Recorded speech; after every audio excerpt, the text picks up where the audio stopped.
Postoje određeni oblici ponašanja kod djece, a zahtijevaju posebnu pažnju. Koja su to ponašanja te koji su njihovi faktori, govorimo u nastavku. Kod bilo kojeg oblika ponašanja koje se javi kod djeteta, koje je neadekvatno, koje je društveno neprihvatljivo i tako dalje, treba potražiti uzrok.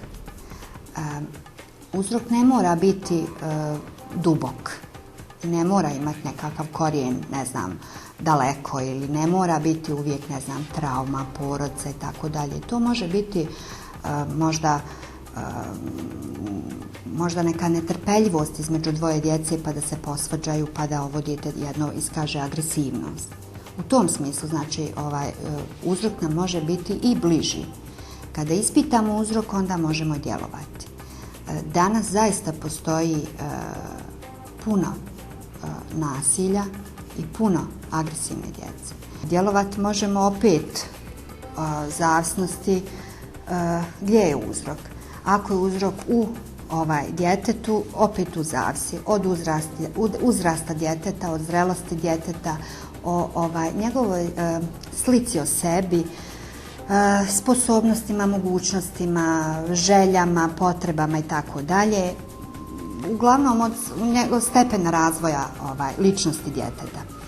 Što se tiče porodice, to zavisi, koja je vrsta porodice, da li je potpuna, da li je nepotpuna i tako dalje.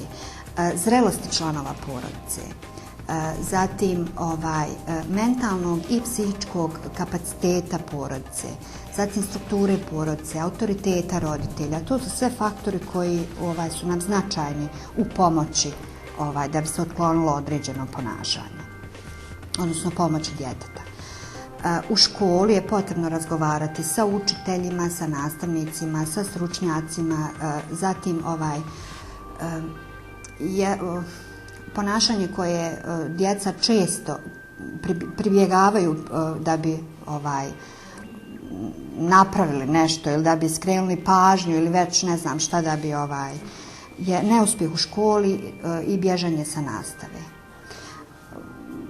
Tu je veoma važno slobodno vrijeme djeteta organizirati da bismo znali da je to kvalitetno, da je to adekvatno i tako dalje.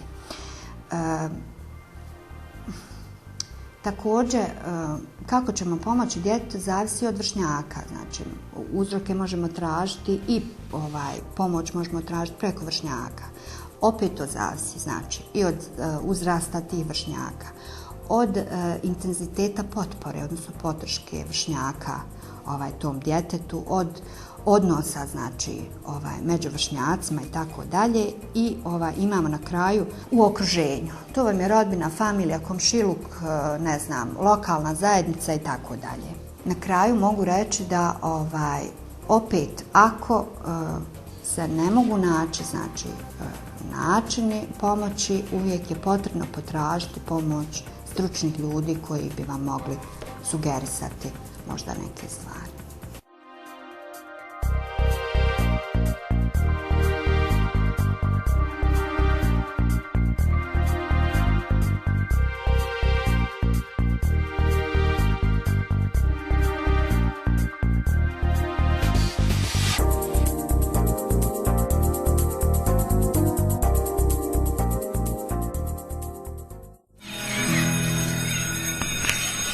Za sve ljubitelje umjetnosti i crtanja u osnovnoj školi Mula Mustafa Bašeskija postoji likovna sekcija. Odaziv učenika je veliki, a u razgovoru sa njima saznali smo zašto ih ova sekcija privlači. Opušta me nekako, volim crtat, sve što nešto vidim, volim predstavati najviše, sve što volim nešto vidim, volim to nacrtati u nekom drugčijem smislu, šaljivo ili nešto tako. Svima preporučila da se učlanim neku sekciju zato što će iz svake sekcije nešto novo naučiti. Ja volim da dolazim na ovu sekciju zbog društva, zbog sticanja novog znanja i da ne budem na ulici, da budem na sigurnom. Bolje mi je da trošim vrijeme na crtanje nego da gledam televiziju ili da sam negdje na ulici. Svaki put kada dođemo na likovnu sekciju učimo nešto novo i naš nastavnik Senad Begić nas postiče da naše ideje dođu do izražaja. Likovnu sekciju i likovno volim zato što jednostavno to mi u duši. Crtam stalno, od kako sam se rodila volim da crtam i to je jednostavno moj stil. Ovaj nam primjer još jednom pokazuje da je djeci potreban podsticaj i podrška, a nakon toga pozitivni rezultati sasvim sigurno neće izostati.